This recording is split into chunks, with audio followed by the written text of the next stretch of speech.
নমস্কার বন্ধুরা, বাহারি রান্নায় বাঙালিতে সবাইকে স্বাগত জানাই। আজকে আবারও একটি নতুন রেসিপি নিয়ে চলে এসেছি। আজকের রেসিপি ডিম পোস্ত। ডিম যারা খেতে ভালোবাসেন তারা ডিম দিয়ে তৈরি নানা রকম রেসিপি খেতে নিশ্চয়ই পছন্দ করবেন। গরম গরম ভাতের সাথে ডিম পোস্তের এই রেসিপিটি খেতে জাস্ট অসাধারণ লাগবে। চলুন তাহলে রেসিপিটি দেখে নেওয়া যাক। ডিম পোস্ত বানানোর জন্য আমি এখানে 8টা পোলট্রির ডিম নিয়েছি। ডিমগুলোকে যেহেতু প্রথমে সেদ্ধ করে নিতে হবে, তার জন্য সসপ্যানে পরিমাণ মতো জল নিয়ে তাতে 1/2 চা চামচ লবণ দিয়ে দিচ্ছি। এবার একটা চামচ দিয়ে আমি ভালোভাবে গুলে নিচ্ছি। লবণ দেওয়ায় ডিমগুলো যেমন তাড়াতাড়ি সেদ্ধ হবে, তেমন ডিমের খোসাগুলোও ভালো মতো ছাড়ানো যাবে। জলটা একটু গরম হলে আমি ডিমগুলোকে একে একে দিয়ে দিলাম। প্রথম দিকে আঁচটাকে মিডিয়ামে রেখে ডিমটাকে সেদ্ধ করব। তারপরে আঁচ বাড়িয়ে যখন টকবক করে ফুটতে শুরু করবে, তখন দেখব ডিমের গায়ে চিড় ধরেছে কিনা, তাহলে বুঝবো ডিমটা সেদ্ধ হয়েছে। গ্যাস অফ করে ডিমগুলোকে কিছুক্ষণ ঠান্ডা হতে দেওয়ার পর ডিমের খোসাগুলো ভালো মতো ছাড়িয়ে নিয়ে একটা বাটিতে রেখেছি। এবার আমি ডিমগুলোর গায়ে ছুরি দিয়ে ঠিক এইভাবে কেটে দেব। এতে ডিমগুলো তেলে পড়লে যেমন ফাটবে না, তেমনি ডিমের মধ্যে মশলাও ভালোভাবে প্রবেশ করবে। এদিকে ডিমগুলো ভাজার জন্য আমি কড়াইয়ে পরিমাণ মতো সর্ষের তেল নিয়ে নিয়েছি। এবার তেলের মধ্যে 1/2 চা চামচ মতো লবণ আর অল্প পরিমাণ হলুদ গুঁড়ো দিয়ে সেদ্ধ ডিমগুলোকে একে একে তেলের মধ্যে ছেড়ে দিলাম। ডিম পোস্তের জন্য ডিমগুলোকে খুব বেশি কড়া করে ভাজা চলবে না, আঁচ বাড়িয়ে উল্টে পাল্টে হালকা করে ভেজে নিতে হবে। ডিমগুলোর 2 পিঠ হালকা ভাজা হয়ে এসেছে। এবার আমি ডিমগুলোকে তেল ছেঁকে একে একে বাটিতে তুলে নিচ্ছি। ভাজা ডিমগুলো তুলে নেওয়ার পর কড়াইয়ে ওই তেলের মধ্যেই বেরেস্তার জন্য 2টো পেঁয়াজ কুচি দিয়ে দিলাম। এবার আঁচ বাড়ানো অবস্থায় ভালোভাবে নাড়িয়ে পেঁয়াজটাকে লালচে করে ভেজে নিতে হবে। 5 থেকে 10 মিনিটের মধ্যেই ভাজাটা আমার হয়ে যাবে। এরপর তেল ছেঁকে বেরেস্তাগুলোকে আলাদা বাটিতে তুলে নিতে হবে।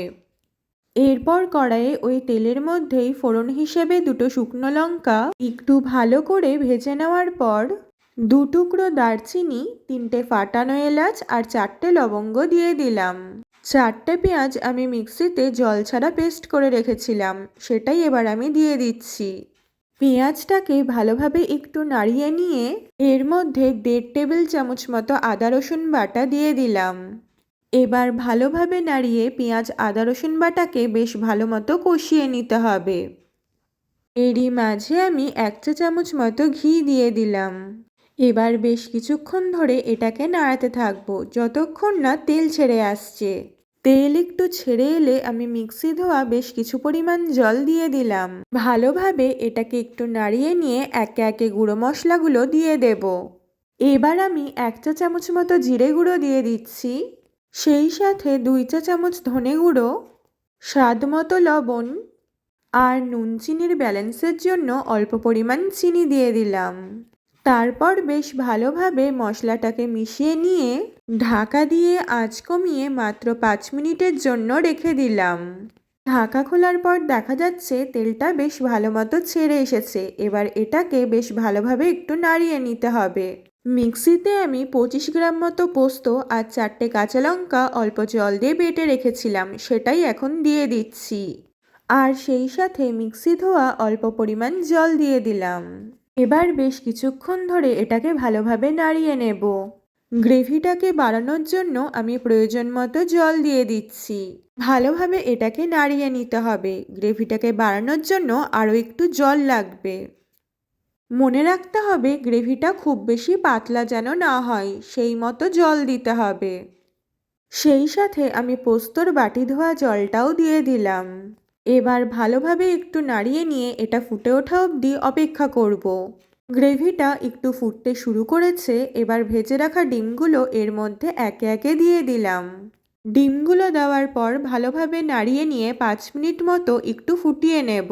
এরপর 1/2 চা চামচ গরম মশলা গুঁড়ো দিয়ে ভালো মতো নাড়িয়ে নিয়ে সবশেষে ভেজে রাখা বেরেস্তাগুলো দিয়ে অল্প একটু নাড়িয়ে ঢাকা দিয়ে গ্যাস বন্ধ করে বেশ কিছুক্ষণ রাখলেই তৈরি হয়ে যাবে ডিম পোস্ত।